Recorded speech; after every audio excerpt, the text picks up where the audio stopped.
Hi, my name is Roja, and I am with Marwa, and the rest of the team is Mahadi and Swati. We are here to talk about the design of manpower, also known as Medusa.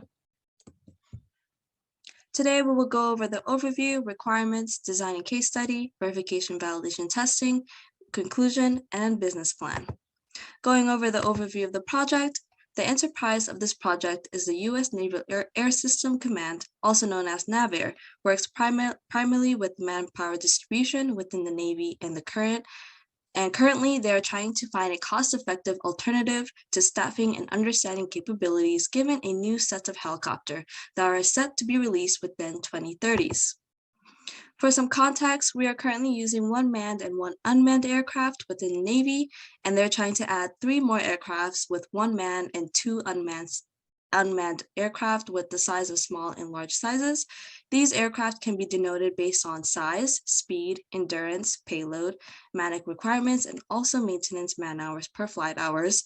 But for the case of this project, we have to use a consistent of 10 man-hour per flight hour. Additionally, there are aircraft's configuration on board for every ship. There is 1 manned and 1 unmanned aircraft at all times. For that, there are 6 configuration: Alpha, Bravo, Charlie, Delta, Echo, and Foxtrot. For the case of for this project, we're only taking into account 3 of the 4 staffing personnel that you see here, taking into account the aircraft, pilot, maintenance personnel, and we're trying to see what the roles are and how much those would change given these new aircrafts. The work standards aren't really set to change, so we have to ensure that we are working with these numbers. For the case of this project, we have 2 mission types that are taken into account. For the first one is surveillance, where an aircraft will leave the ship to fly a distance away from the ship to do some surveillance and fly back to the ship. Logistics missions require aircraft to fly from ship and either to carry them out and drop it off or pick up an amount and bring it back. The Navy has 4 inputs that dictate their workforce staffing model, which is aviation personnel capacity on board. The mission types that they're using are maintenance, hours per flight hours, and the shift appointment duration. Lastly, they have a casualty parameters in the case that someone does unfortunately pass away on board the ship. All these factors are and then what results in their manpower requirements. This brings us to our staffing stakeholder review. We have 5 different stakeholders: aircraft personnel, naval aircraft maintenance, service personnel, current manufacturers, and NAVMAC. Since we're still in the concept definition phase, they do not have any tension, but they all have different and independent rules within the project.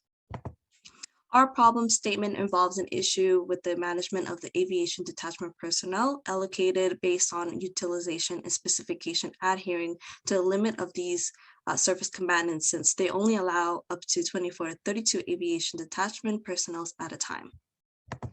The Navy and Maverick specifically required a tool that understands the aviation detachment personnel utilization specifically for these future vertical lift aircraft. And we have to understand the differences so that we can see if any changes need to be made for the breathing spaces in these new shift designs. This brings us to our requirements. Our mission requirements highlight the main points we wanted to hit on our model. This includes being able to accept differences in ship type, aircraft configuration, and mission details, calculating flight hours, general mission and personnel schools, and along with that provided recommendations that are useful for the user with regards to personnel management. This brings us to a design and case study. Our model is built as a mixed integer linear program model. We are able to take this inputs as you see listed here and create a function in MATLAB to create an optimal mission schedule.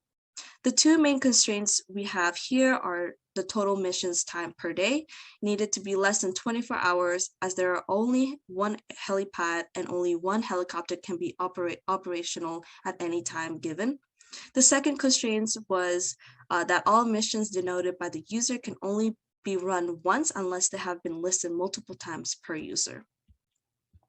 So this brings us to our case study. To ensure our model is useful, we had to test it with the maximum endurance case study. This required us to be This required us to have 28 missions of a 7-day flight operation duration. With that, we had to answer the question of 6 pilots, 4 aircrew, and 12 maintenance staff were too many or too few personnel given the updated helicopter. I will hand it off to Marwa to go over the procedures on how we will use this model to solve the problem. Hi, my name is Marwa. The first step involves adding all of our missions for each of the 7 days. For this case study, we did 3 surveillance missions and 1 logistics missions per day.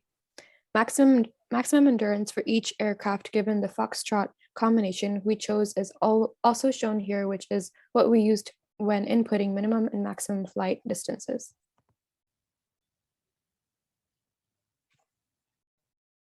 Next slide. Step 2 involved Excel, moving our inputs from the GUI tab to the tab per day. The tab contains the table seen at the top, which converts all distance parameters given in the GUI to a time constraint, and then also allows for users to add any aircraft or mission availability or unavailability for that matter. This table is then used as the main source of inputs by MATLAB, which uses the linear programming function to create an optimal mission schedule in the form of an hours matrix, aka the table of zeros and ones. Step 3 involves that hours matrix being transported back to Excel, which all happens automatically and instantaneously. As we can see here, we notice that every time there is a 1 in the hours matrix, the corresponding box in the mission schedule is blue, denoting that is when MATLAB believes the mission should be scheduled. Additionally, a flight schedule is also created by combining any missions that use the same flight onto one line. This is useful to find the flight hours per aircraft and also maintenance hours required. For the case of this project, we said 10 maintenance man hours are required for each flight hour. Step 4 involves taking that mission schedule and assigning an adequate number of pilots and aircrew for each mission. Additionally, their total work hours are denoted next to each line as well. Step 5 creates a maintenance schedule that looks to be the inverse of the flight schedule, as maintenance cannot occur while the flight is operational. Given that we have generalized maintenance as the movement of aircraft all the way to actually fixing the helicopters. We are also able to randomize a total of 12 maintainers on the board. The colored chart then allows us to understand how many maintenance hours have been completed and how many remain. Step 6 shows us our recommendations and states that for one day, we didn't use 2 pilots and 1 aircrew, nor did we overwork any member of the crew.